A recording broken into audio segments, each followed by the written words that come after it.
Welcome back, dear participants. I hope with this easy navigation of the app, you'll be able to fine tune your career choices. But there is a lot more to it. I know this is the year when you must be confused. There is a lot of confusion regarding which course, which college, which campus, where to go. How about choosing the college, which is the right course at the right campus? To clear your doubts and to help you navigate this journey smoothly, here we have with us is two experts from ICS. Leading with us is Dr. Amrita Das, our leading expert and the career consultant of the country. And to tell us more about ma'am is a renowned educationist. She established the Institute for Career Studies in 1985 and pioneered the career counseling and guidance services in India.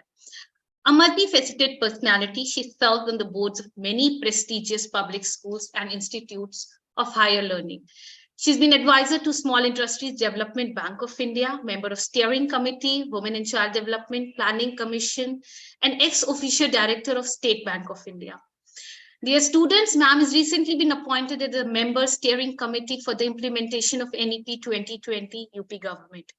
Dr. Das has participated in many international conferences, including major UN ones, has visited universities in world over as a resource person, and is the columnist to the leading dailies. Acknowledged for her deep knowledge, insights, and futuristic vision, she organized two conferences, Education 4.0 and Career 4.0, the first ever event of the kind in the world. Her professional and philanthropic contributions have won her many accolades. Her biography was included in the Who's Who in the World 2015 for her exemplary contribution in the field of education and career guidance. Dr. Das has been honored with the TCS Women Achiever Year Award. In February 2020, Dr. Das was featured on the cover page of CEO Insights magazine as a trailblazer guiding the nation towards an enlightened destiny. In September 22, she was invited for the 5th Global Conference on Creating Value in Kanazawa, Japan, where she presented a research paper, Creating Human-Centric Value Through AI and Digitization. Under her leadership, ICS, Institute for Career Studies, has benefited over 450,000 students in more than 1,000 leading educational institutions across the world. ICS has also been recognized with the Times Group Award for Excellence in Education. All of us are privileged to have you here with us, Dr. Das. Thank you so much. Thank you for that very charming and warm welcome. Thank you.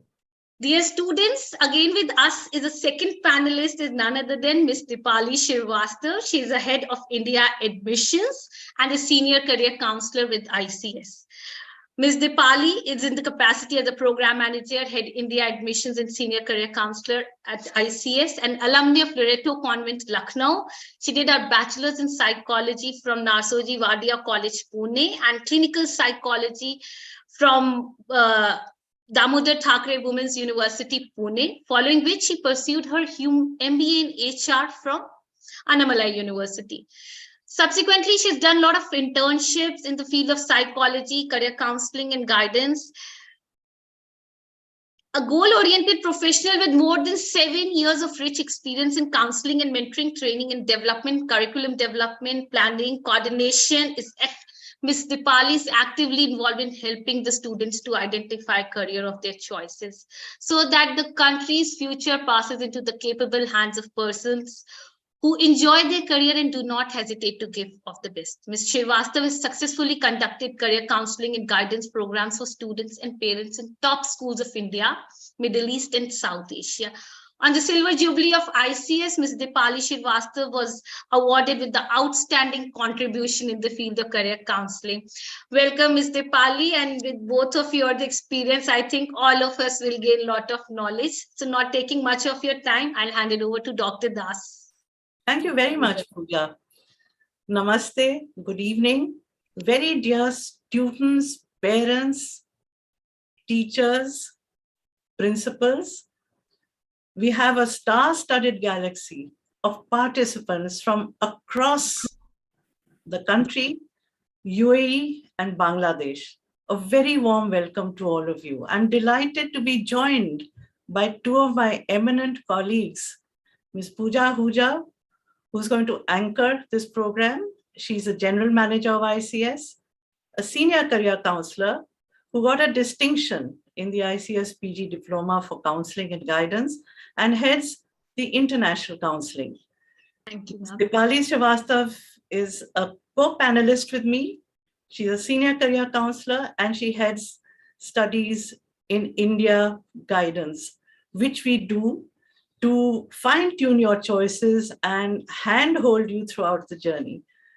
So the focus today is on the right course at the right campus. The right course is a course that is best suited for you, and the right campus is a campus that is recognized and renowned for that course. We cannot compromise on this because the next few years for you are crucial years where informed decisions will take you to great heights, will give you success and happiness, will be your launch pad. So let's look at India. So focus today is India.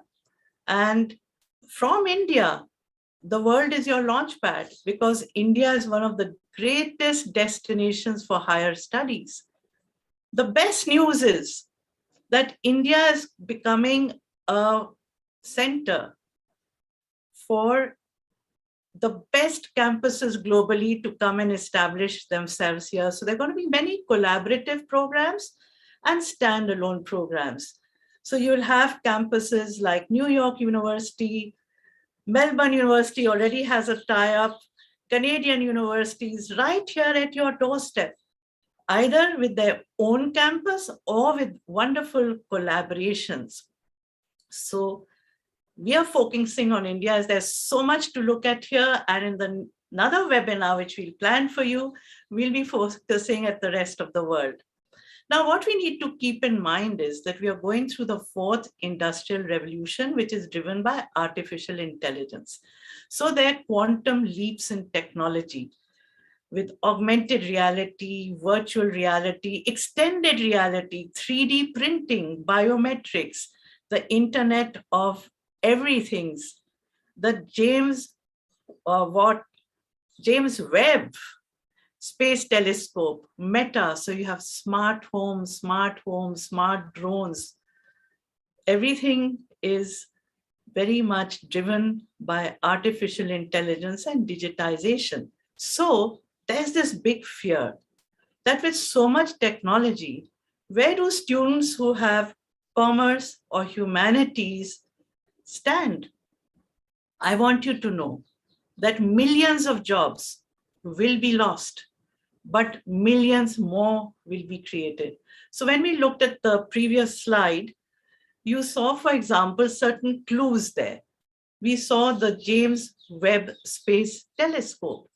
Now we can safely assume that there'll be a lot of more space-oriented careers, not just for technologists and scientists, but for designers. We did a webinar, global webinar with Professor Hashima Hassan, who's part of the James Webb team.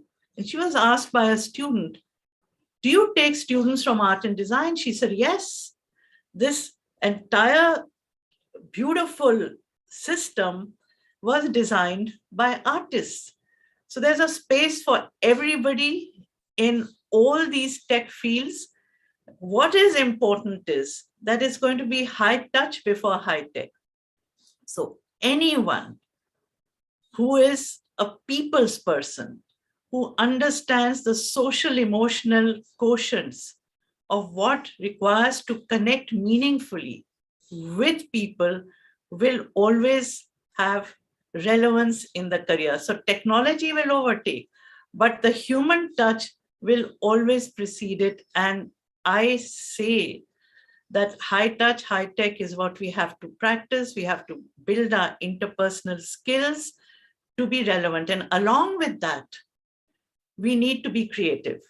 So we've got to lead technology. We've got to outsmart smart technology. So dear audience, everybody who's here, just capture this thought. How do we outsmart smart technology? How do we remain ahead of it? And to remain ahead of it, you have to have deep knowledge of whatever your subject is. Have deep knowledge of it, therefore the right course, and be creative, think out of the box, and be people-centered. So now let's look at the process of planning. At ICS, we have a 3-step process. Know yourself, inform yourself, plan for yourself. The first part is extremely important because we need to fine-tune the choices to our unique frequency of aptitudes, interests, talents, aspirations. When Alexander, at the age of 16, went to his guru, none other than the philosopher Aristotle, he said, "Sir, I want to be the emperor of the world. Give me one tip that will help me to realize my goal." Aristotle didn't say, "You're too young to have this dream, it's too big for you." Instead, he said, "Son, know yourself. Know your strengths, make the most of them. Know your weaknesses, tackle them. Know the opportunities, prepare for them. Know the threats and the stumbling blocks." So all wisdom starts with knowing yourself. Then inform yourself. Information is power. Inform yourself about the latest trends regarding courses, campuses, and careers. Explore, experiment, experience, go off the atlas. And that's why we are having a webinar where you will be exposed to well-curated, well-researched, latest information. So do keep noting all the points that you feel are important. Focus on the right course at the right campus in order to prepare for future jobs, because 80% of specializations 10 years from now don't exist today. So the first step is very important to give you that launch pad. And no informed plan will be a process throughout your life, because all of us can expect at least 5 career innings with the fast-paced changes in courses, campuses, and careers. What is in today will be out tomorrow. There'll be newer stuff tomorrow, and we've got to keep tracking that change to be relevant. It can be confusing, very, very confusing. The more the choices, the more the confusion. It's like Alice in Wonderland, who came to crossroads. Every road led to a fantastic, dazzling destination. She was confused, and she said to herself aloud, "Which road should I take?" There was a Cheshire cat sitting on a tree. And the cat said, "Depends on where you want to go." Alice said, "But I don't know where I want to go." So then the cat replied, "Then any road will take you there." Dear students, today there are multiple roads that will take you to multiple destinations. Therefore, it's important to have an understanding of your global positioning system, where you align your inner universe of aptitudes, interests, talents with the outer universe of a fast changing scenario of courses, campuses, and careers. And this is what we guide you with, and we will continue to guide you with. So simply put, how do you find your dream career? 3 things must come together. Identify what you're great at, that is your aptitudes. This is your power. Identify the subjects, jot it down, all the subjects that you're good at, all your talents, your personality traits that distinguish you, all that counts. Then match it with what you love to do, what you're passionate about. That's your superpower.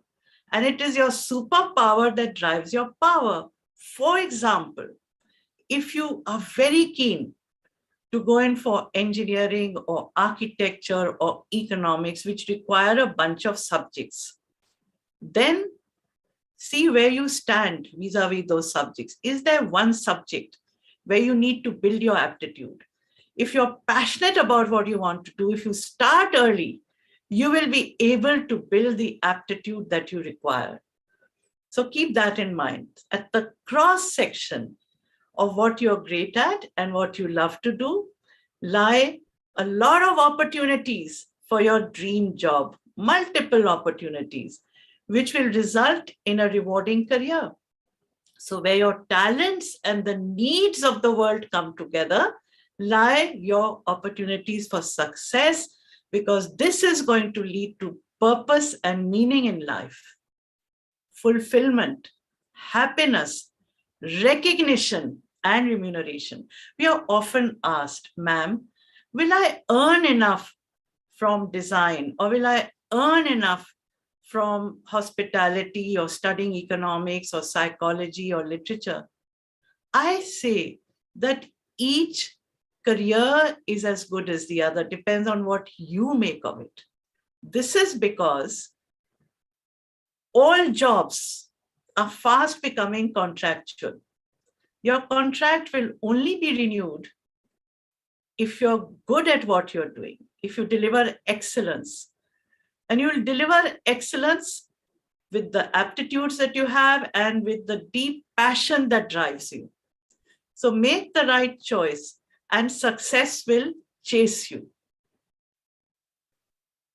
Now, let's move to the next important point, which I want all of you to identify in yourself, your talent. I call it the power of now.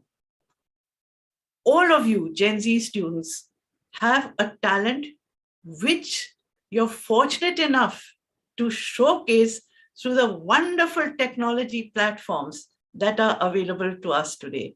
At a younger age, you can be that author, the scientist, the inventor, the app developer, the entrepreneur. Don't wait for tomorrow.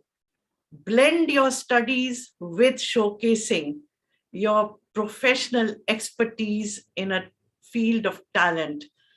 It's happening at a young age. Like Abhijita established herself as an author at the age of 7, and there's so many others. Anand Krishna Mishra started a school in a slum area, and it's a Bal Chaupal to begin with, and he's called Chote Master Ji. Likewise, Arham is the world's youngest computer programmer. Ridhima, an environmental activist. Aditi, a big bounty hunter, bug bounty hunter.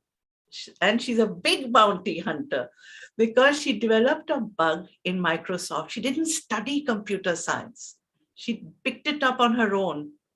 She found this bug, got in touch with Microsoft, sent it to them, and they gave her 22 lakh rupees. So many of you could be doing this. There are opportunities to establish yourself as a young scientist. So many young students are, for example, going to CERN for the Beamline project in Geneva and getting recognition. So there are a lot of opportunities. We had to wait a long while before we established ourselves, but you can start today. So that's the power of now. Make the most of it. Let's come to the subject eligibility criteria chart. For certain careers, you need to be aware of the eligibility requirements in India. These are different for abroad. So physics, chemistry, and math are 3 subjects which are compulsory for engineering, architecture, pharmacy in engineering colleges, merchant navy. For biotechnology, it can be PCM or PCB. However, if you don't have maths, you will have to do it as a foundation course in the first year. For physics, chemistry, biology, if you're taking those subjects and they are compulsory, for, let us say, the medical field, veterinary sciences, biotechnology is PCM and PCB. Math is compulsory in most places for economic honors, for BCom honors, and for Bachelor of Computer Application, it could be math or computers. Earlier, it was just math, but today, if you have computers in 11 and 12, you can go for computer applications. So look at this carefully. Beyond this, maximum careers can be accessed from all subject choices and combinations. Why did this happen? This happened because research showed that if you take up subjects that you're good at, that you have aptitudes for, those subjects develop your mind. They're catalysts for your intellectual development. And your mind can then absorb all knowledge. So, for example, a few years ago, the chairperson of the State Bank of India, Mrs. Arundhati Bhattacharjee, did not have a background of economics or management or commerce. She had done her BA followed by MA in English. English developed her mind, and English was the subject that then enabled her to realize her dream to be successful in the field of banking. And that's why most entrance exams are open to you from any subject combination. And this is a fact that you need to recognize. So you hone in to what you're best at and continue to excel in that. There are multiple pathways after class 12. You have so many choices that once again, it can be confusing. You can go for an academic program, that is a BA, BSc, BCom, or a professional course, or combinations.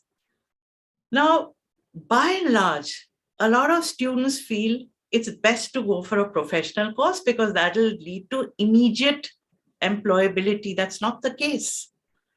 For engineering, medical, and architecture, yes, you need to progress right after grade 12. But once you study those in the first few years, you are studying physics, chemistry, math, or physics, chemistry, biology. So academics is a part of your professional course. However, if it's something like law, management, hospitality, there are multiple routes. So how do you decide? Students, if you're great at academics, you enjoy academics, you love a particular subject, it's advisable to take that subject or group of subjects to begin with, because these subjects then would lead to specializations. There are many, many specializations today. And there are specializations out of combinations of subjects, which we will be discussing with you. If you do not want to go for a specialization, then you have this wonderful building block of a subject, following which you can move into management or media or hospitality or any other field of your choice.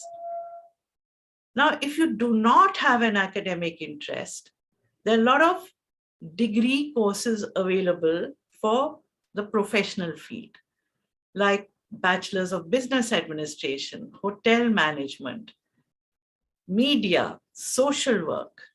You can go in for the NDA immediately after +2. You can also do it after graduation, art and design and so on. After this, professional qualification, you can build on a super specialization in the field or move into anything else and have two building blocks. Now, fortunately for you, there are a lot of combinations. Example, English, psychology, and journalism. With performing arts, you can have English and psychology or economics. You can study media and political science together. There's BA and BEd, BSc and BBA, LLB. You can do along with BCom, LLB with on its own as a 3-year course later, but you can go for BA LLB, BSc LLB, BCom LLB as a 5-year course. Many students feel it's better straight to go for the 5-year course. No, fine-tune that choice. You may prefer to study economics or political science or international relations and then consider law. So each case is unique or different. Please do not take a generalized approach, and please avoid any kind of peer pressure or parental pressure or societal pressure in making your choice, because we want you to be successful by discovering what your true potential is and what will give you that happiness and success. Now let's come to studies in India, where we'll focus on the right course at the right campus, where after grade 12, there are infinite options today. And as I said, there's going to be so many more collaborations with some of the best universities and faculties of the world. I want to here point out a very important fact. A lot of students feel that they need to go for the top ranked campuses, and very few India campuses are among the top global ranking. We have found that these global rankings are not fair. They're not fair because they have a Western orientation or bias. What is that bias? So, for example, one of the benchmarks is the latest, I would say, facilities on campus, and India provides that also. Another benchmark is global bunch of students, a global cohort. In India, we do not have a global cohort, which is a benchmark. Then the research by faculty, published work by faculty. So while we have some excellent faculty members, they do not have time within the prescribed timetable to go in for research and go in for publishing their works. Abroad, the university publishes their work. So this again is a bias. So one of the factors we need to keep in mind, and it's been proven, there's been enough written about it, that students from top Indian campuses get some of the best jobs globally. From the IITs, the IIMs, from Delhi University, Bombay University, Ashoka University, and so on. So studying in India in one of the renowned campuses is cost effective, and it's a rewarding educational experience where you get great quality academic exposure along with opportunities for all-round development. So for your BA, BSc, BCom, and professional courses, apply to renowned campuses across the country.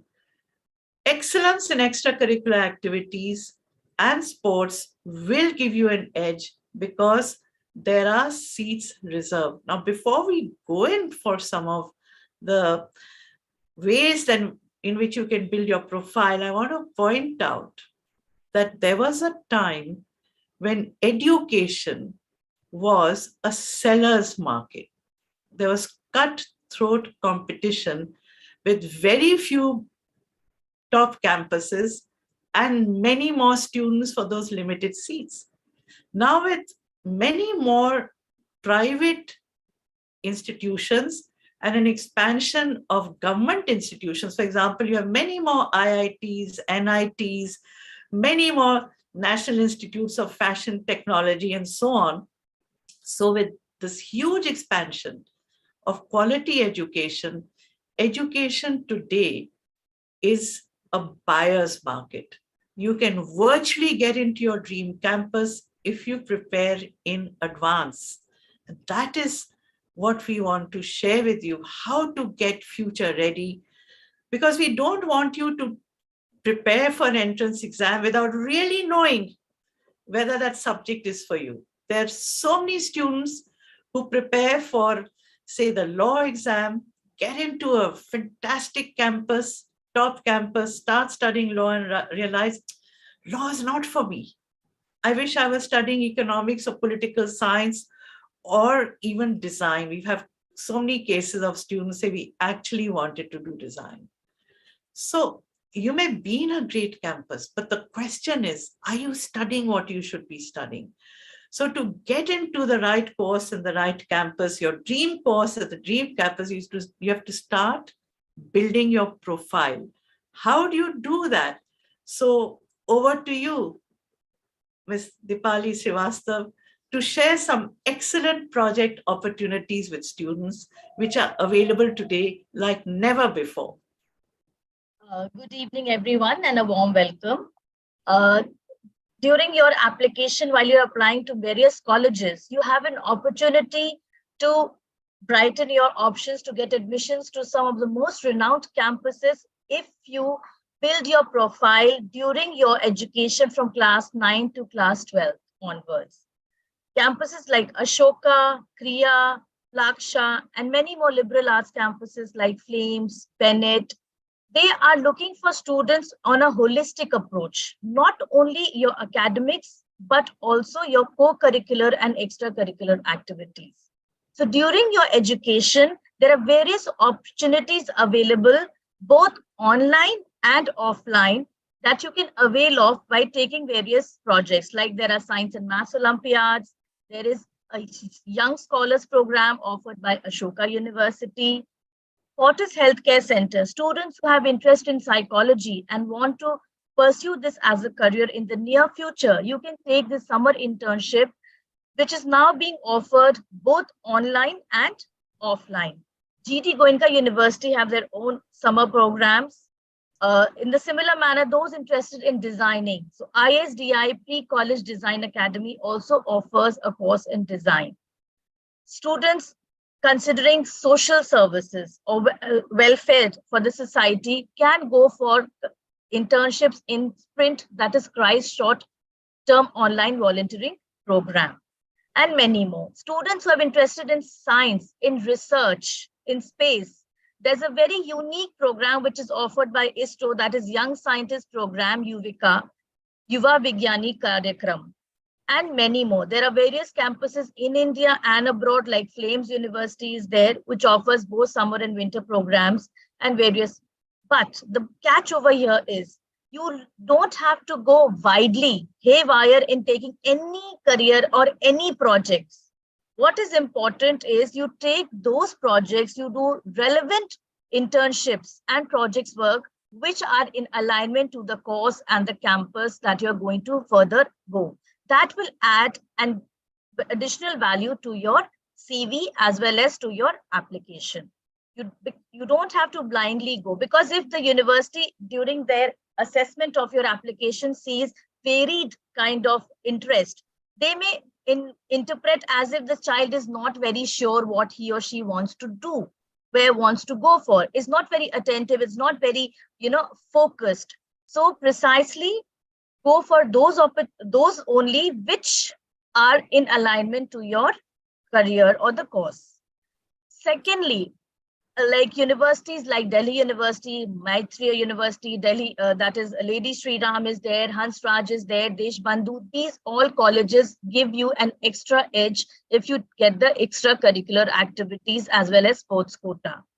If you want to apply under that, you have to apply in the cultural committee of that particular university you are wanting to seek admissions to.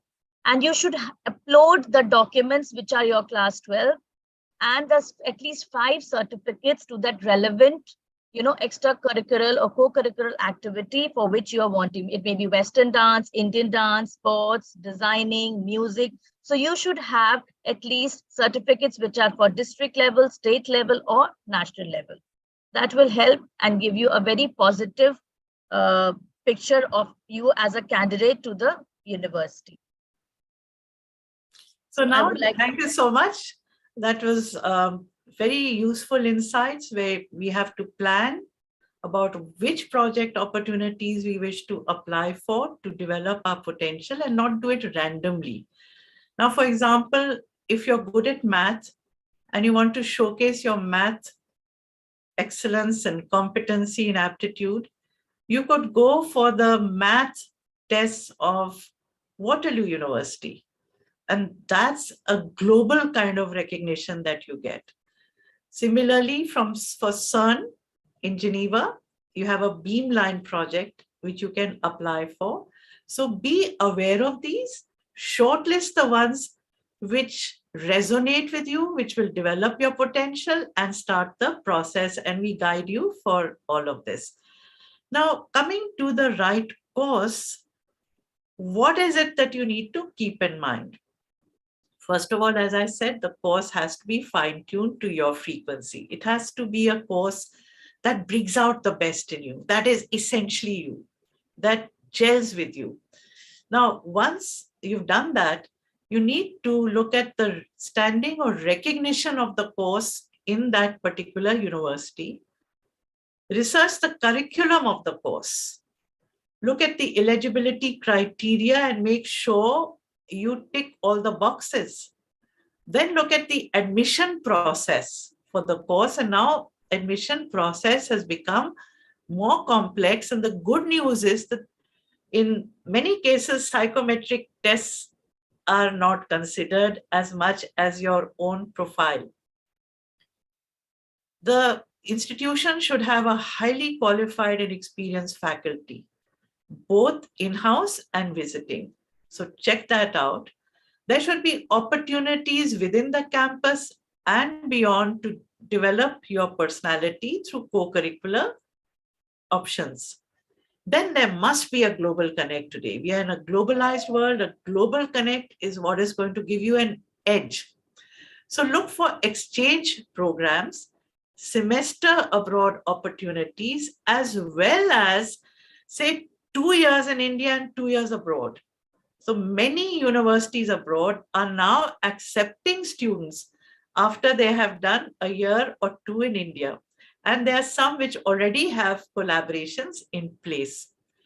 Now, the university you go to, the institution you go to must have a career guidance cell to help you to plan ahead to be future ready. And it must have excellent placement services with opportunities for campus placement. So all this should be considered in making the choice of the course. Now let's go to the right campus. Check the recognition and reputation of the campus with accreditations.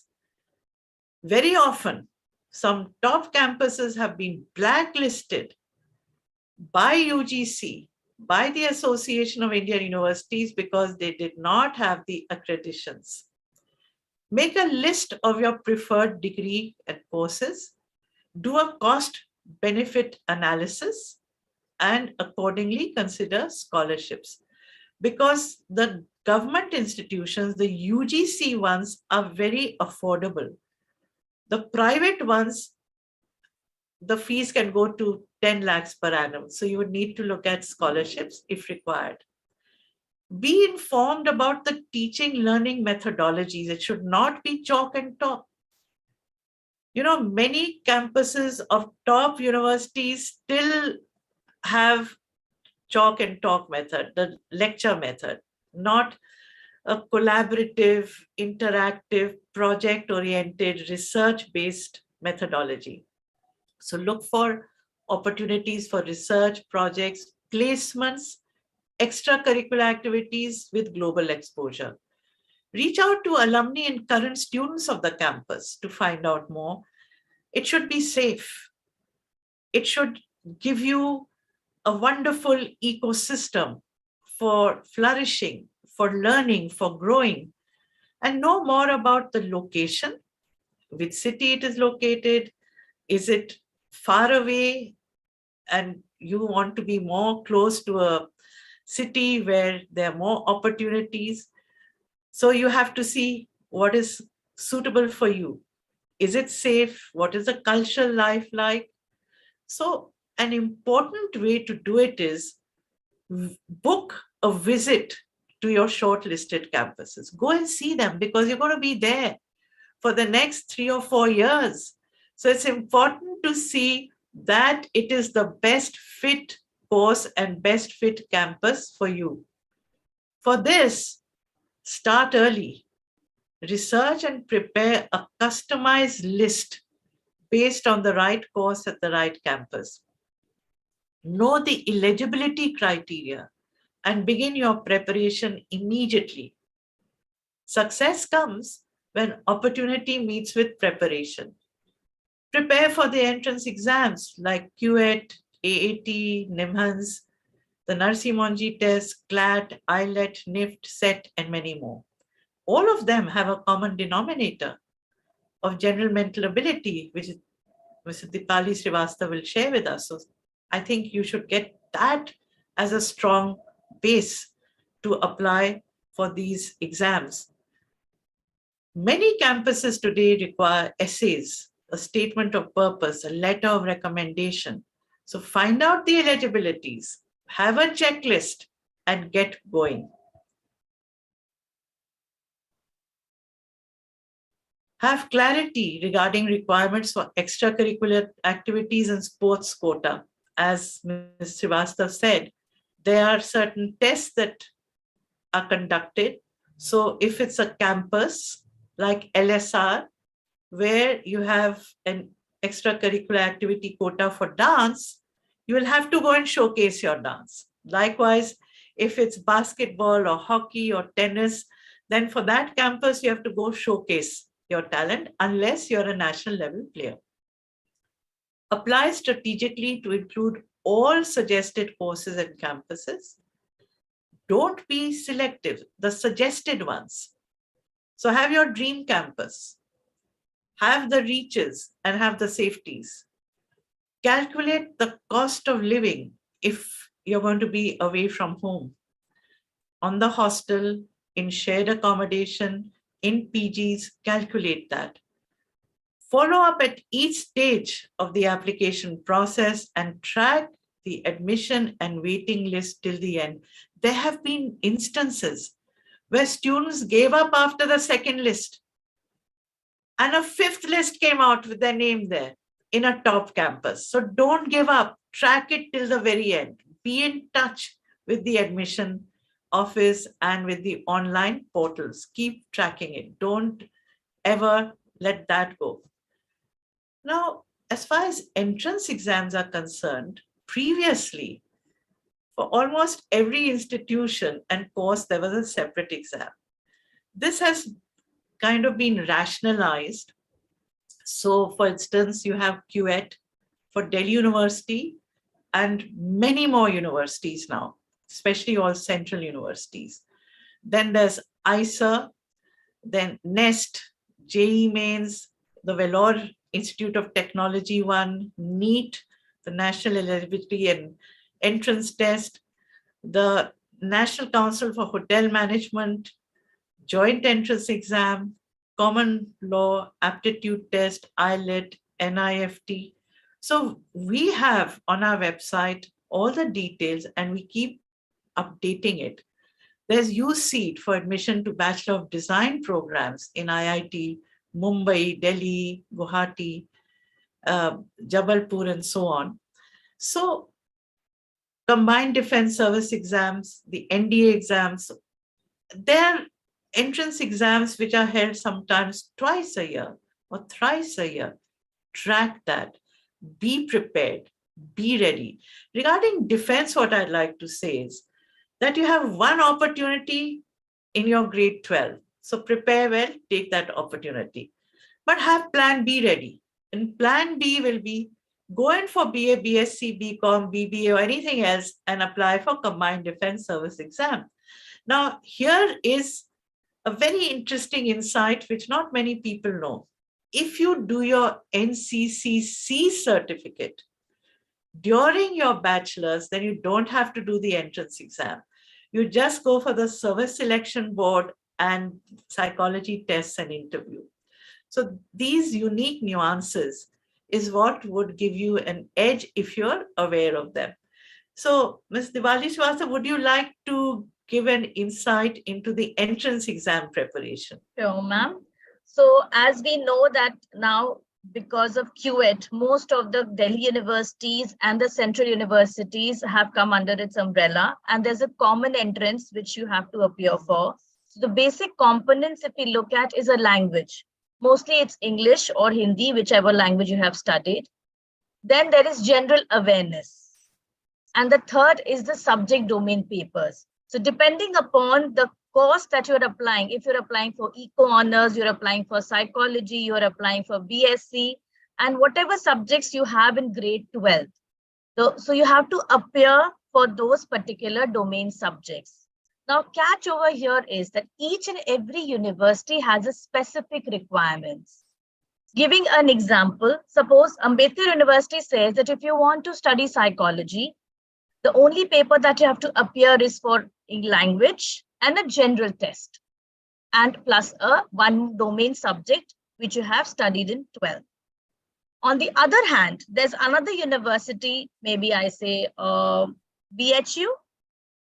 If they say that you have to appear for 2 domain subjects for the same course that you have applying to Ambedkar, so while you are applying, you need to see these nitty-gritties that you fulfill all the papers required for that particular course you're applying.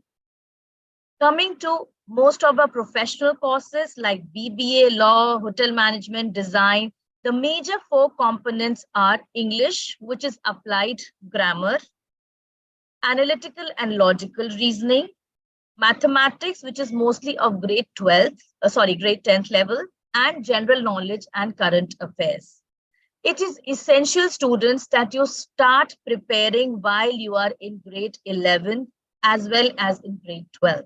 Because in grade 12, most of your focus is on your boards preparation and hardly you get time to study for entrances. I am facing I'm seeing there are students who are registered with us, have got over with their papers, have not touched a single component for their entrance exam preparation, and there are deadlines approaching for applications. So it is start reading the newspapers. You can get hold of Competition Success Review, Manorama Yearbook for updating your general knowledge and current affairs.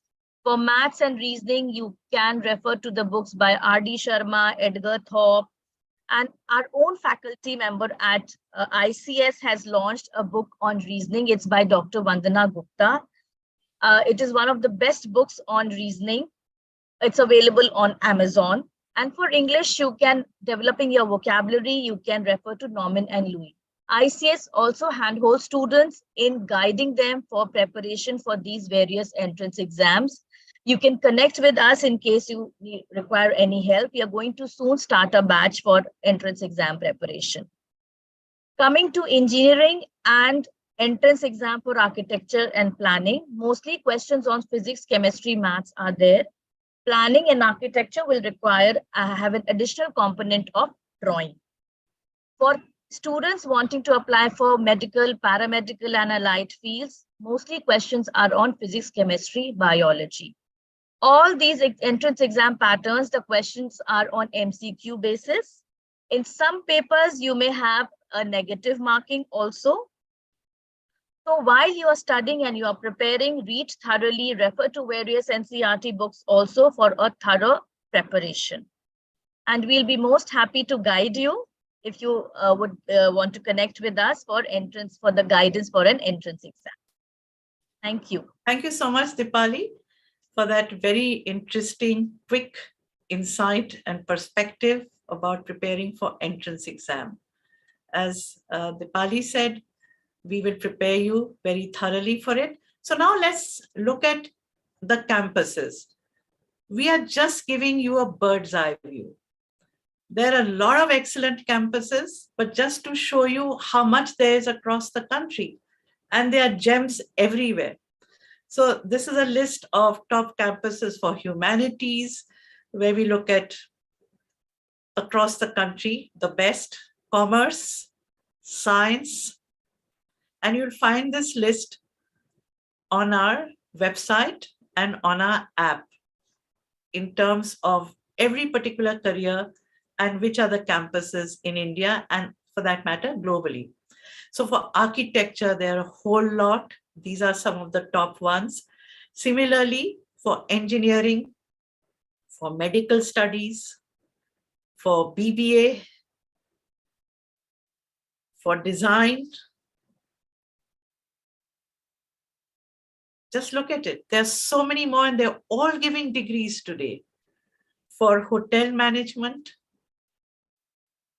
law, mass communication, and we have some excellent private universities like Ashoka, TIS, Shiv Nadar, Ambedkar University, Christ deemed to be university, Manipal, GD Goenka, Flame, Bennett, Kriya, Plaksha, and many more. So you're spoiled for choice. There's no dearth of great campuses across the country. You can choose virtually your course, your campus, your city, based on the criteria we presented to you. And therefore, with this kind of preparation, you will surely develop an awesome launch pad for your future career with immense success. So let's look at the application process now. Sign up and register is the first step, and don't miss the date. We send dates to our registered students and we help them to track and apply. So the login ID and password will be generated and sent on email as well as mobile. Then log in and fill in the application form, upload the documents required very carefully, verify the details, submit the application successfully, make sure it's gone and you receive a response. Then prepare and appear for the entrance exams and interview, for which we'll prepare you too. Then there's a declaration of results and you can start celebrating. And don't be upset if you get a first no, second no. Say, oh, what's happening? I've got a rejection. It's not a rejection. It's just like you have not been selected for that course, but there are others waiting for you from your dream list. So finalize the campus then, and you're good to go. So it's a very, very interesting process. It requires attention to detail and making sure that all the factors that are required are there present in your form, which should start ideally with your resume. So the resume should be very well developed and nothing should be missed out, because once that is there as a checklist, then it would be there in your form. So be very, very careful here. Otherwise, you will miss out on some great campuses which were ideal for you. Then let's look at the way ahead.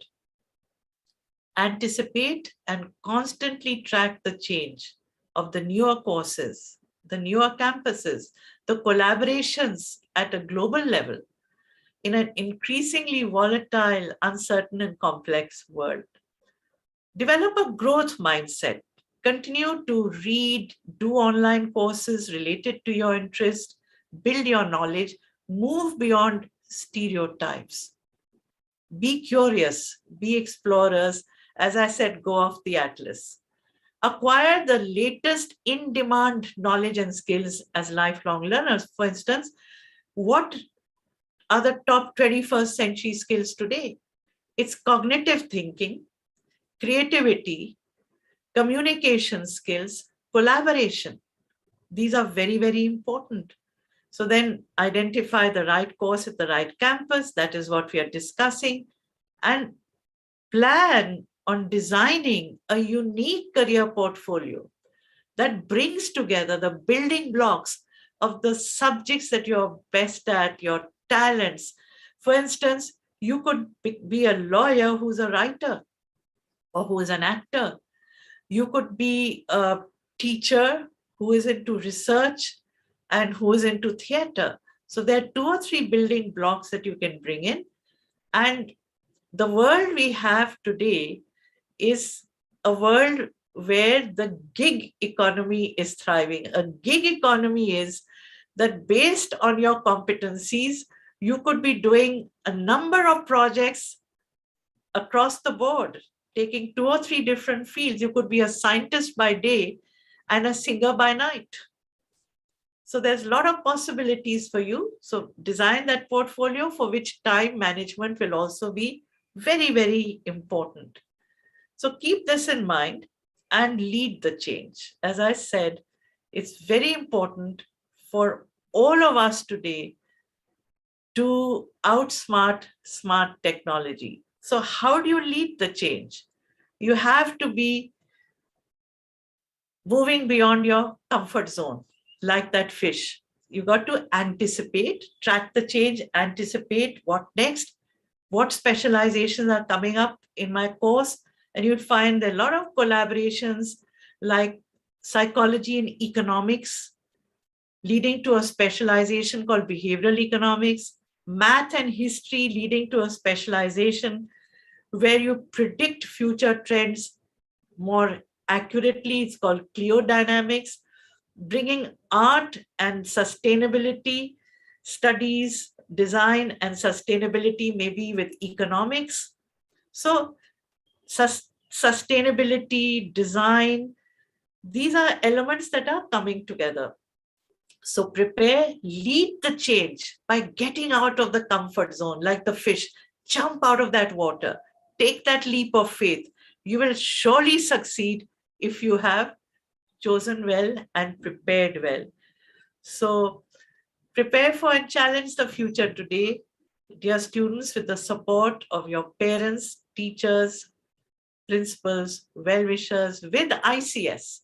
We are going to be with you throughout your journey to lead the change and create a better tomorrow.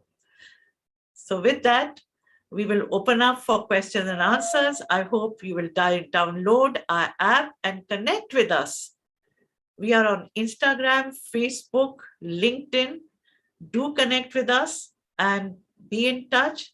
We will help you with your studies in India and guide you from the selection stage to the preparation stage to the application for a successful entry into your dream campus. Thank you very much. We now go for question and answers. Thank you so much, Dr. Das and Dipali ma'am, for giving us so much of knowledge and clearing, most of our doubts. We have users on YouTube and all, but there's a common question which is coming up also in the Q&A section is, Dr. Das, please guide us about, the integrated program. So what's the benefit or, pros and cons about the integrated program? That's a really very good question. My take on the integrated program is that you have to realize, say, if it's a BBA, MBA integrated program, in some cases, you can't move out after BBA. For instance, if you do it from the IIMs, and if you do it from, say, Indore, you have to be on that campus for 5 years. From some of the others, you can move after 3 years. So I would advise that it's better to be at a great campus, but leave options open to see what the emerging trends are and give yourself an opportunity to choose the next big specialization of your field in another campus to gain more experience rather than being stuck. So you have to be able to have the option of moving out after the first component of undergraduation. If you wish to continue, you continue. But I would say you'll get wider opportunities and options if you have flexibility. Flexibility of choice is the key because of the changes. Now, when it comes to the 5-year law course, here I would say only go for it because you cannot move out after 2 or 3 years. Only go for the BA, LLB, BSc, LLB, BCom, LLB, BBA, LLB if you're 100% sure that law is for you. Students have got into law school, found that's not for them, started scoring a C, and 3 C's means that you have to repeat a semester. And then they realize that's not for me. So in that case, make a choice later if you're not clear about it, because you get to do law as a 3-year program after your undergraduation as well. So some amount of clarity is required when we go in for a 5-year program, along with the flexibility that I mentioned to you. There are others which offer, let us say, a 5-year course, which is a combination of computer information technology and management, like the IIITM in Gwalior. Go for it if you really want, but then again, you're not getting flexibility. Flexibility is the key from one good campus to another. Don't get trapped into the same campus with the same environment, because it will limit your exposure and opportunity. Wow, that's that's an enlightening thing for us, ma'am. And what's your opinion about the gap year? Students who plan to take gap year after class 12, what is your suggestion to the students? So a gap year can be very helpful in picking up some relevant experience. A gap year is definitely advisable if for some reason you have not got into a great campus, because the experience that you will gain during this period, along with some very good online courses, will give you an advantage. So rather than going into a campus without preparation, and which is not the best, where you will not thrive, it's better to take a gap year of great experience and do an online course. Some excellent national and international online courses are available. So here again, you have to choose carefully and weigh the pros and cons and then go ahead. For instance, we have guided so many students who did not, for some reason, get a campus of their choice. They took the gap year, prepared well, and they made it into a top law school, or they made it to Ashoka, or they made it to a great campus for management, and they're doing well, and that experience counted. So then it's worthwhile. And also for the gap year, make sure that the experience you're picking up is aligned with what you want to do, and it will develop you holistically. Thank you so much, ma'am. My next question is for Ms. Dipali. I know you must be looking, helping students with the application form, and, you have a peak time, but there's questions coming up, how do we manage, entrance exams and school exams, and most of the application forms are also opened up. So how do we manage, juggling these three things together? So very good question, Pooja. And we often see that students are facing issues. Specifically, we witnessed last in the previous year when the exams, the entrance exams, the school exams, all were happening together. So as we have pointed out in our session also, to start early, start on time, well in advance. Usually when class and boards are over, students feel like a free bird. It's grade 11, it's fun time. Definitely it's a fun time, but it is a time where you can maximize on preparing for the entrance exam. Like even if you take out 1 hour or 2 hours, like as we have seen, there is component on English, there's component on maths, GK and reasoning. Coming to GK, definitely you have to start developing reading habit. And it's very vast. If we say current affairs or GK. So start maintaining a journal for yourself while you're listening to the news, you're reading newspaper, so that it becomes a good research for yourself when it comes to when you are in grade 12 and you're doing your final preparation for your entrances. For those students who have left maths or are planning to leave maths after class 10th and they enter grade 11, start subject wise, chapter wise, I would recommend. So again, if you start doing it in grade 11, in class 12, the burden will be less. Again, while we develop reading habit, our vocabulary develops. Again, solving chapter wise, questions on grammar will also help you. Reasoning is one component which is not taught to us in any school. It is nowhere there in our curriculum. So there are many aspects. There's alphabetical reasoning, there's numerical reasoning, there's direction sense question, there are blood relationship questions. So there are books coming which specific topics. Start solving them from grade 11. And when you are entering grade 12 or you're on the verge of completing your grade 11, then you come to solving sample papers. If in grade 11th you have touched each and every component, in detail. So class 12, you just have to take out 1 hour, 2 hours to do the sample papers, which is anyways possible because we are not studying 24 hours, even when we are in grade 12.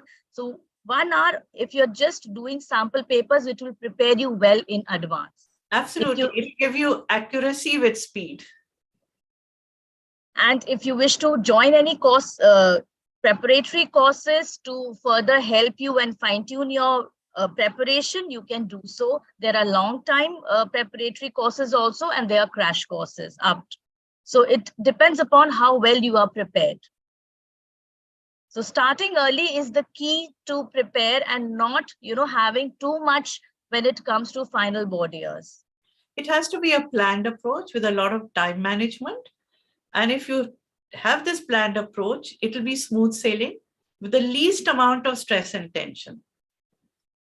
Because I'm seeing there are students now inquiring which book should I study. They have finished the exam on 25th or 28th of March, and we are having exams in May for QET. We have exams for BBA. The symbiosis also coming up in May, June. So if you prepare well in advance, you better your chances of getting through the entrances. Yes. So planning and prioritizing is important. Absolutely. Right. So, ma'am, Dr. Das, the next question is more on artificial intelligence. It's coming up a lot. Students are looking for. So, any suggestion on what is the requirement and in the college, what kind of applications universities are looking for? If you could highlight something about artificial intelligence and, the related courses. So essentially, artificial intelligence is integrated with all engineering and technology courses. And today, whether you're studying mechanical engineering or electronics or electrical engineering, artificial intelligence and digitization, virtual reality, extended reality is all a part of it.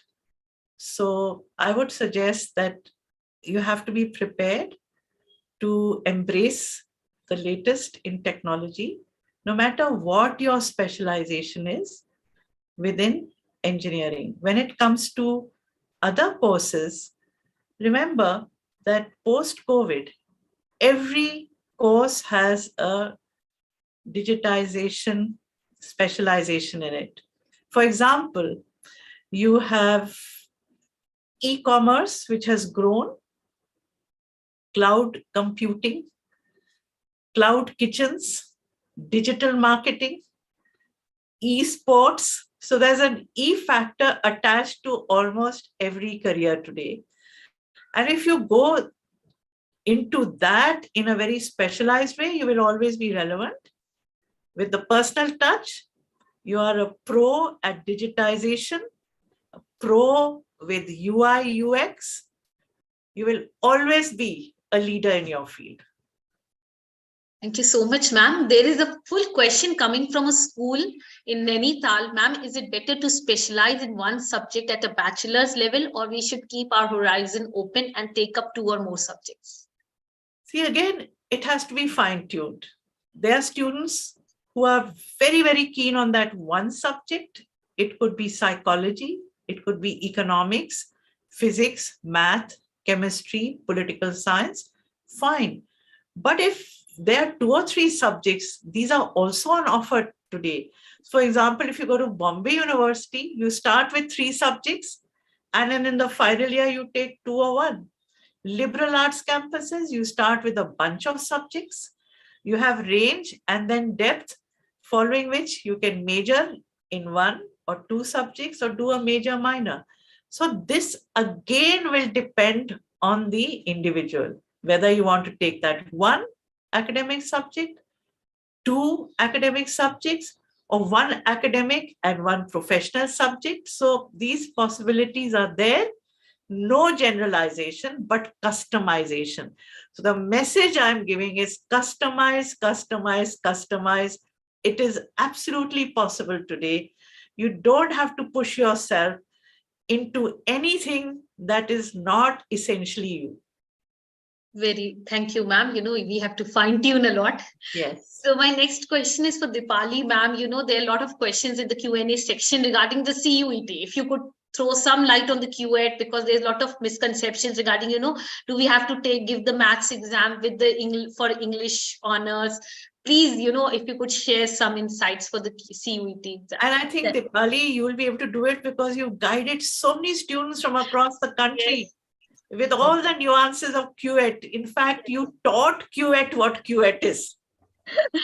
Yeah, previous year was really very exciting because QET came and we all were just trying to understand the whole concept.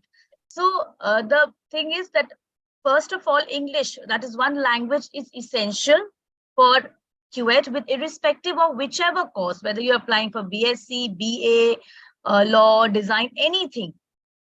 Next is general aptitude test. That is the general test, which is one of the sections, though it is not a compulsory section. As per the Delhi University, it's not a compulsory section, but it weighs a lot of weightage when it comes to if there's a tie-up in the scores. When it comes to final tie-up, you're with any other candidate who has got the similar score to your score, it will help you if you get a better score in general section. Plus, many universities, because we are not only choosing one university in the QET, we are choosing various universities, and each university has a specific eligibility criteria. So even if one university asks for general section, you have to appear for that. As far as papers for maths or psychology or biology, now there are many students who are from PCB are switching over to a course allied to humanities and commerce, but we have not studied. The basic thing what they have mentioned is you have to appear for the domain papers. That is the subjects that you have studied in your grade 11th and 12th. Because the subject specific questions that will be coming in the QET exam paper will be from the course curriculum that you have covered in 11th and 12th. There are sample papers online available. You have to, it is available online, which you can do online itself. You cannot download those papers, but there are subject specific papers. So it is important to just appear for those, like for example, if economics honors, there are various universities who want that students applying for eco honors have to appear for maths.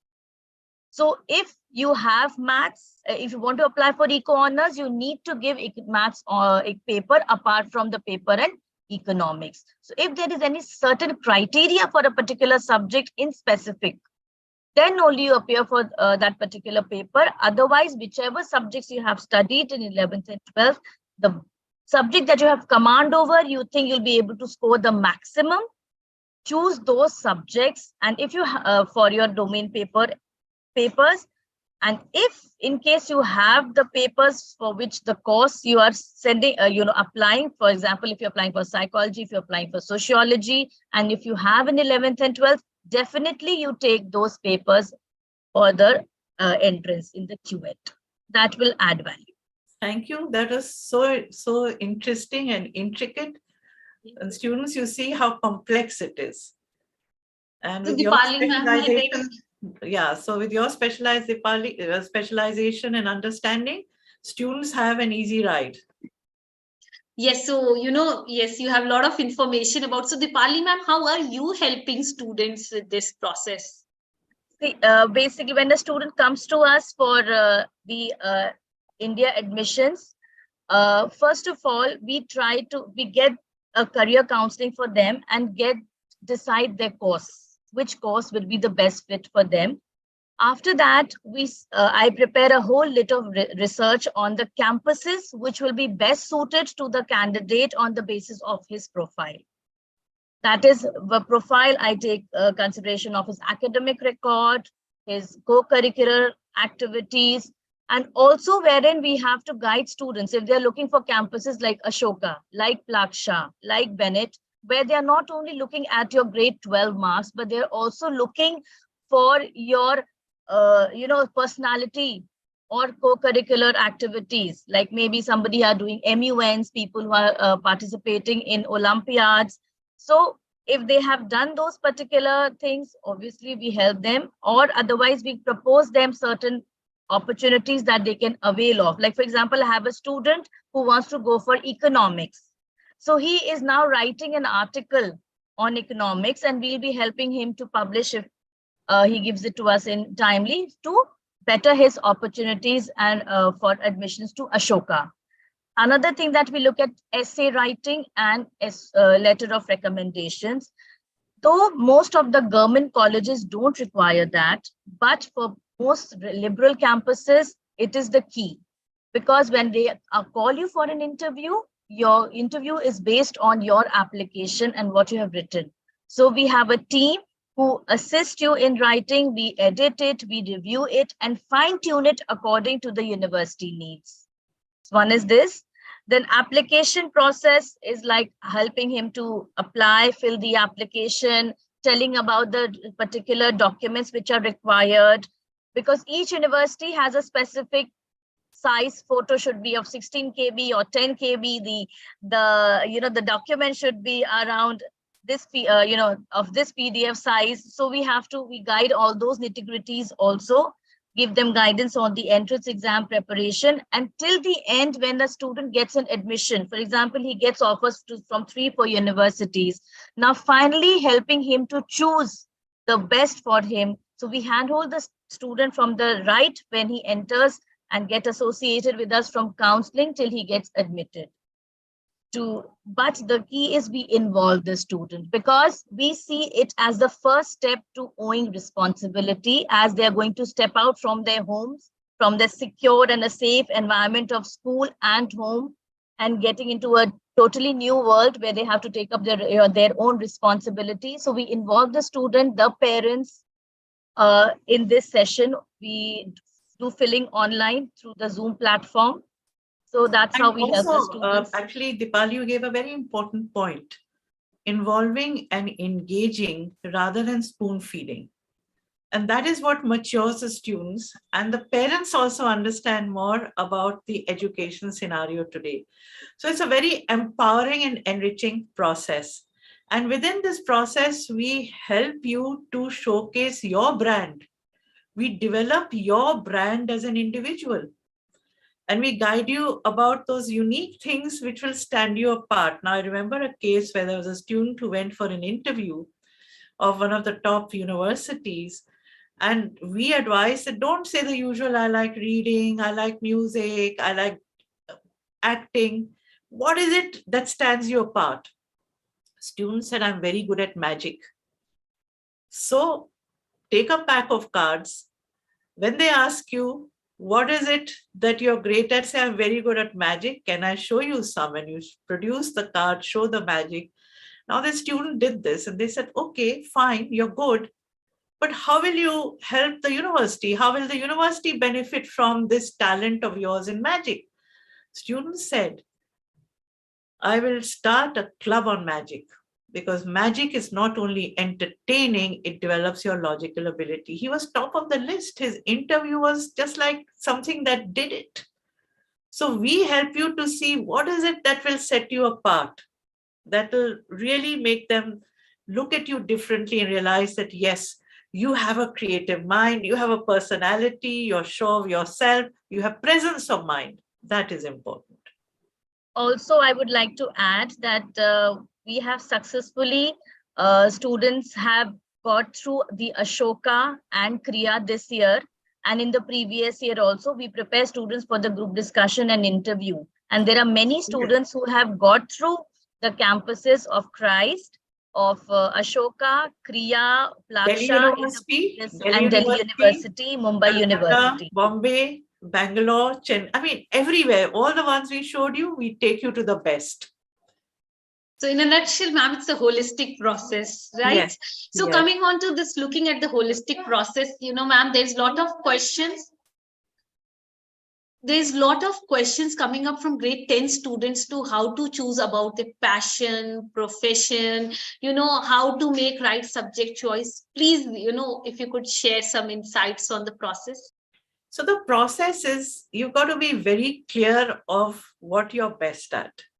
Have a list of it. Do a list of your best subjects.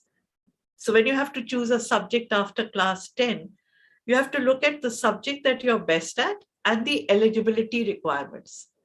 Now, the new education policy has demolished the silos, the boxes of art, science, commerce. You can take subjects across the board, and many schools are offering, let us say, psychology, biology, geography, environmental science. Now that combination is great because you can move into environmental sciences, cognitive sciences, anything to do with wellness. So you need to be fearless about choosing the subjects that you have always done well with, where you've always got good marks with effort, because that stands you apart. And when you do well, your self-esteem develops. You don't have to go for tuition and coaching. You have time for hobbies, interests, which develop a smart mind along with a smart personality. So for choosing subjects, keep two factors in mind: subjects that you're great at and subjects that may be required as eligibility. If you do that, you'll always excel.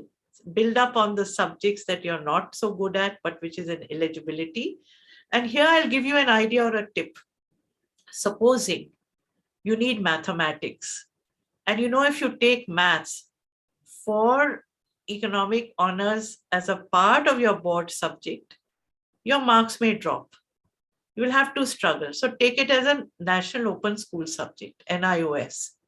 Many have done it. I had a student who wanted to go in for wildlife sciences, but he was not great at chemistry and physics. So what he did was, biology was needed. It was not being offered in school. In school, he took up geography, environmental science, economics, and physical education. National Open School, he did chemistry and biology. And guess what? He came through very successfully with an MSc in wildlife sciences. He's working with WWF and doing so well. He also picked up photography, which was a passion. So you need to know what subjects you should take up, which resonate with you, the eligibility. And if there's an eligibility subject which will crash your marks, do it as National Open School.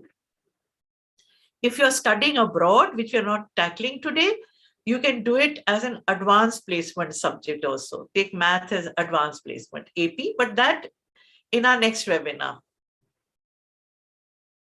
Dr. Das, this, there's a lot of also confusion about choosing, private or public universities. So any special input on, selecting? I would say, again, forget private or public. Look at the criteria we gave you. If those criteria are met, go for it. But keep in mind that private universities are expensive. So the only factor you have to keep in mind about the top private universities, they'll be much more expensive than the public universities, the government ones, the UGC ones. The others are recognized by UGC, but the government set up ones are very, very much more cost effective. You just pay 5,000 per annum and your stay. The others are 10 lakhs, 8 lakhs, 7 lakhs per annum, for which you have to look for scholarships. So therefore I say, widen the scope. There's some excellent universities and colleges which are cost effective. We will guide you for this. So let's not look at public and private. Let's look at quality and let's look at costs. Yeah, very important is to check the quality. And my next question is, there are a lot of sports lover amongst our August audience today. So yes. The next question is for both of you, ma'am, and Ms. Dipali also, that you please guide us about sports as a career. And Ms. Dipali also, the questions are coming about, how important or relevant is sports in the university application process? Is there any weightage or what? So please guide us. So when we look at about sports as a career, I think it's important to recognize your talent and develop it, hone your talent, practice, be in the school team, college team, district team, state team, national team. It's practice, practice, practice. Now you have to have a safety net. There's no guarantee that sports could turn into a career. And even if it does, it will be short-lived. So a safety net is important. If you wish to be in the arena of sports, then consider a specialization like sports psychology, sports medicine, sports management, sports media. these courses are available today. So you can be in the environment of sports with the knowledge of sports, but with an additional specialization. So this is my take on it. When it comes to weightage for sports, definitely weightage is given to anything you excel in, and there are seats reserved. Over to you, Dipali, for more insights. Basically, for any extracurriculars or sports quota, the weightage is around 25%. So if you are great at and you have contributed in these fields at the state, district, school, international level, so you will have an additional benefit. Obviously, you can have, first of all, you can have small snippets of your sports activity. While you are playing, you can ask somebody to shoot a small reel, a small video, which you can show it to the college or the university, apart from the certificates, which will be obviously the proof of your excellence in the field. So that plus, because during the application, for example, in Ashoka and Kriya, there is a section of listing an activity, the best 5 activities. So there you can put the link. You can also have a YouTube link created for that, and you can put a link which the university can access while they are reviewing your application. Previous year, we had a student who was very good with music. He had put a YouTube link to her piece of guitar music that he used to play, and he got through Ashoka in the previous year. And this goes for all universities today. So it goes for all. And abroad, that you showcase your talent by giving the link. So if you write well, have a blog, showcase your sports talent, your music talent, your dramatics talent, all of that. And that matters.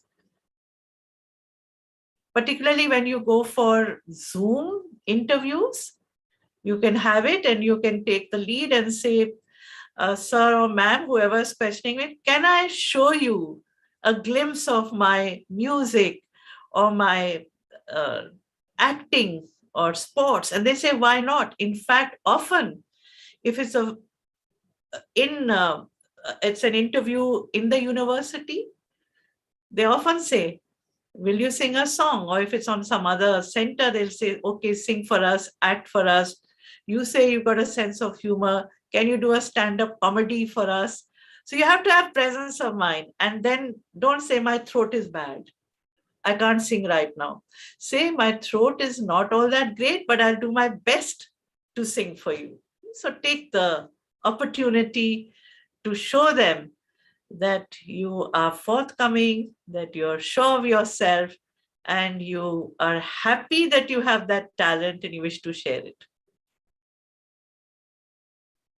Thank you so much, ma'am. My last question. Again, my 10th are worried about choosing subject, and they have come up with the question that what if we take physics, chemistry, maths, and bio, all 4 together in grade 11? And there are a lot of questions related to this.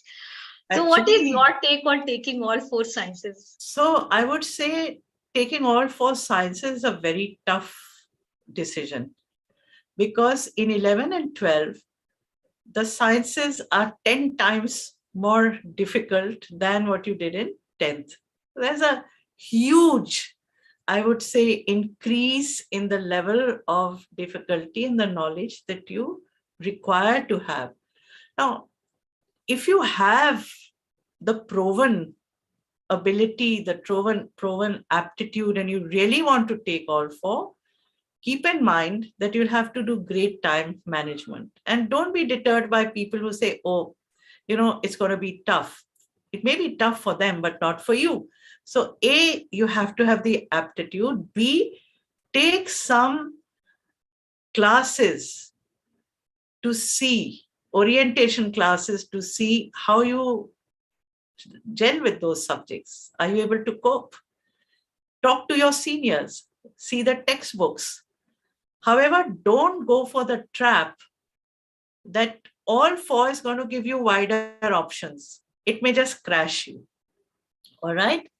So only bring in the biology component with PCM if you want to go for biomedical engineering, for example, and you're good with biology. But remember, it's not an eligibility criterion. Eligibility criterion is clearly physics, chemistry, math for engineering, architecture, merchant navy, pharmacy. In engineering and non-engineering, you need physics, chemistry, biology, and it's physics, chemistry, biology for medical and related fields. Now, with that, you can play around with combinations. You can bring in biology with physics, with physics, chemistry, biology. You can bring in psychology. With physics, chemistry, math, you can bring in economics and computer science. But today, you can also have physics and math if you're not going for engineering, and have history, economics, computer science, any of those. So essentially what you have to keep in mind is, what is it that you're going for and which subjects would be best suited for you. Most careers are open from any combination. Don't push yourself into any, I would say, corner that will trap you. It has to be fine-tuned. All the time we say fine-tune it to your frequency. So we gave you the eligibility chart. It's available on our website. We can send it to you if you write to us. Keep in mind the eligibility, and don't feel that all four will enable you to appear for engineering and medical exams. That is a disaster. Be very clear, what is it that you want to go for? Thank you very much, ma'am. And so with that, yes, Dipali. Yeah, so just wanted to add one more aspect to this. Like in the recent past, I've been counseling, and what we have witnessed that students who had taken PCB or PCM, and now we see that they don't want to pursue careers relevant to the subject choice. And so you can study physics, chemistry, bio, physics, chemistry, maths at 11th and 12th, but please be open to careers apart from the engineering and medical fields. That's a very good point, Dipali. Here I want to say is that let's go beyond the stereotypical PCM equals engineering and PCB equals medical. Let's go beyond this linear equation. Physics, chemistry, math can lead to any of the science specializations, likewise physics, chemistry, biology, or anything else. Now, another point, you may enjoy studying the science subjects. You love it, you're studying it, it's developing your mind, but later you want to go in for law, management, something else, fine. But you took the subjects that you had an aptitude for, and those subjects gave you the required knowledge, developed your logical ability, analytical ability. So subjects have an intrinsic value. And the intrinsic value is of developing your mind if you choose right. And they're not binding. Whatever you may take up, you can go beyond that. They're not limiting.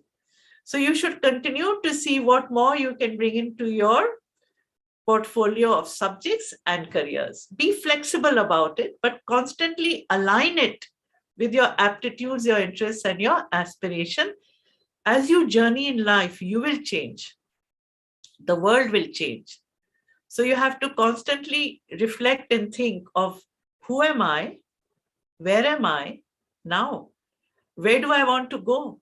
How do I get there, and what do I need to get there? So you will constantly need to align and realign your choices, and it's going to be a wonderful future if you choose right. You will enjoy the journey, and it's important to enjoy the journey as well as the outcome. My last question for both the panelists, Dr. Das, before we come, end the session, can you please share some insights on group discussions and interviews? And Dipali ma'am, most of the students are, putting up their, giving their entrance exams, and also any special insights from you which will help them in their application. So over to Dr. Das and Dipali ma'am. Basically, group discussions and interviews requires you to have a command over communication skills. And you need to ensure that you are clear and concise and courteous in the communication that you have in the interview as well as the group discussion. So clear, concise, courteous, and your information should be accurate. So in a group discussion, normally the questions start with what you are. Describe yourself. What are your qualities? Tell us something unique that you have done. Where do you see yourself 5 years from now? Right? What are your weaknesses? Now, don't start saying that I have a bad temper, I get irritated, I'm nervous. No, you make your weaknesses your strengths. For instance, I love reading, and when I have a good book, I tend to lose track of time. Talk about your strengths, but your weaknesses should be shown as strengths. Like, all right, I lose track of time and I'm working on my time management. For group discussion, there are certain techniques that you have to keep in mind. One is to analyze the topic well and explain the topic, then look at the pros and the cons. What we generally advise is take a spelt approach, SPELT, for any topic. Look at, for example, does it have a social impact, a political aspect, an economic aspect, a legal aspect, a technology aspect? So if you take a spelt approach, along with pros and cons, you would have covered everything. Give others an opportunity to speak, ask questions. You're marked for asking good questions. You don't have to have all the answers.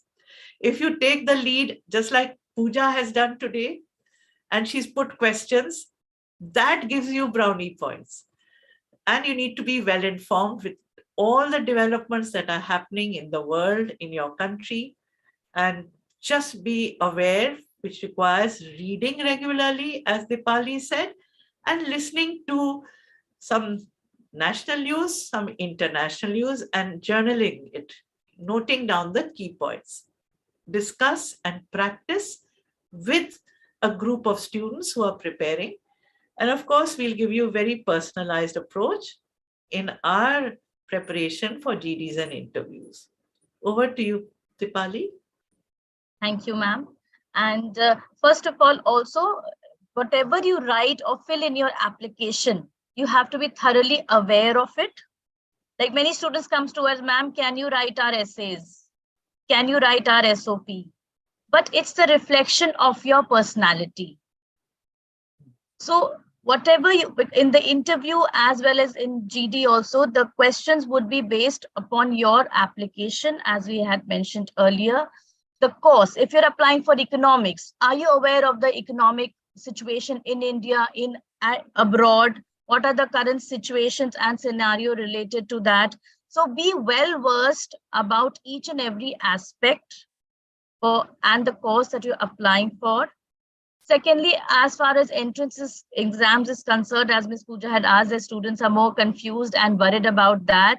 So at this moment, when we have a very little time, the best thing is to just start solving sample papers. You cannot now go back and spend 1-2 hours getting your, getting the clarification done. That time has gone. So if you're at the last moment of preparing, either you take up a crash course, which will rigorously help you to practice, or if you're wanting to self-study, try to solve as many papers as you can in a day, definitely with time bound.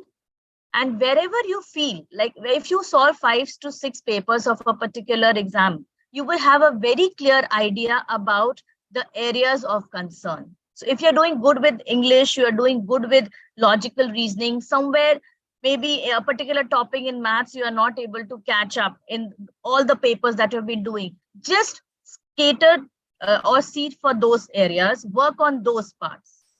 Don't go for in detail. There is no time for detailing right now. Just solving papers and targeting your weak areas, it will be the best way to prepare. And if you need help, you can definitely come to us for the preparatory course, and we will guide you through that. And we do that online. Our students from across the country, from UAE, other countries have come online for numerical ability, logical ability, English. We've got a fantastic faculty to summarize on interview. The first part of questions will be about you. So what you write is important. About the subject you've applied for. So you should know some specifics of those subjects and you lead them to it. So you could say, for instance, I love economics, but in economics, I like development economics or macro, micro. I am very interested in the investment banking part of it. So you lead them and be prepared there. After that, you would be asked about your hobbies and interests. So if it's, for example, you are into cricket, who's your favorite cricketer? Can you tell us some highlights of that cricketer? So you need to go deeper into your area of hobbies, interests, and know a little bit more about it.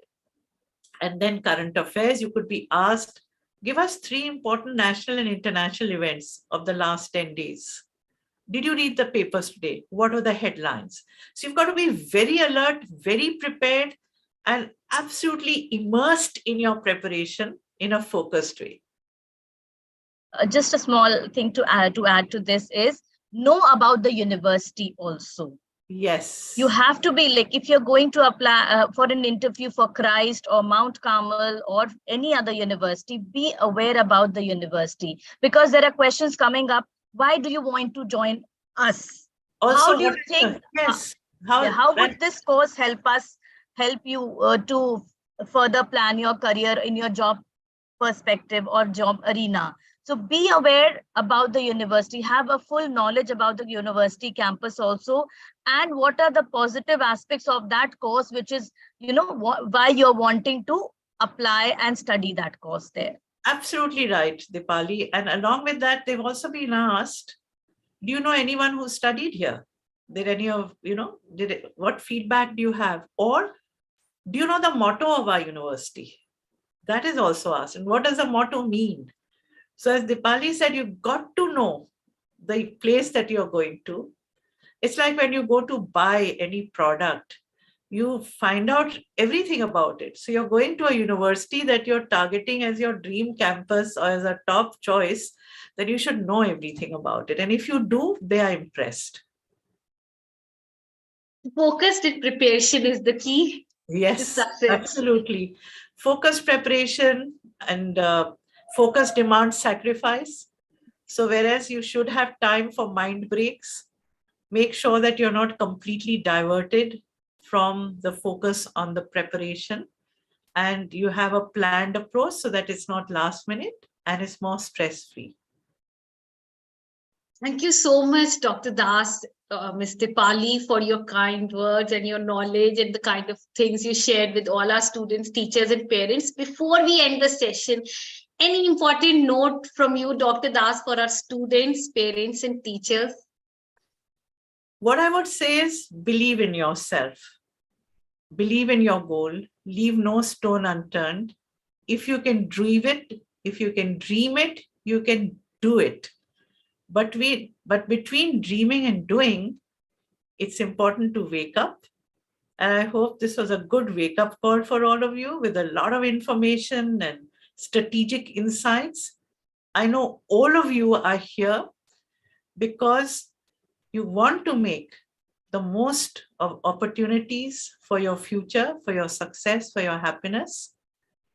You want to make a huge contribution to your family, to the country, to the world. I'm so happy you all were here. I wish you every happiness and success for the future. And I wish you all a glorious future. Thank you for joining us. Remain in touch. We would love to be part of your journey. Remember, if you can dream it, you can do it. Visualize and actualize. So visualize for yourself and then actualize. And we are there for you. Thank you so much, ma'am. Thank you, Ms. Dipali, for joining us. Dear students, parents, teachers, you can still stay in touch with us. Our details are there. You can write to us on institute@icsmail.in. We'll revert back to you in 24 hours, and you can book your appointment for special guidance with Dr. Das, Dipali ma'am, and our team is there to support you. You can book your appointment at 9335912616.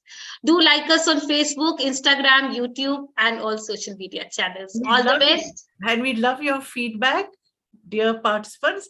And I'd like to now applaud our anchor person, Ms. Pooja Huja, for such a wonderful job of getting the best out of all of us and making it so meaningful and lively and relevant. Thank you very much, Pooja. Thank you so much, ma'am. Thank you. And we now look forward to seeing you all for our next webinar on studies abroad. But meanwhile, remain in touch for studies in India. God Do bless stay you all. tuned to our all social media channels. Our next webinar date, the time will be announced soon. Stay in touch with us. Thank you so much. Thank you. you. All the best. God bless. Thank you. Namaste. Good night.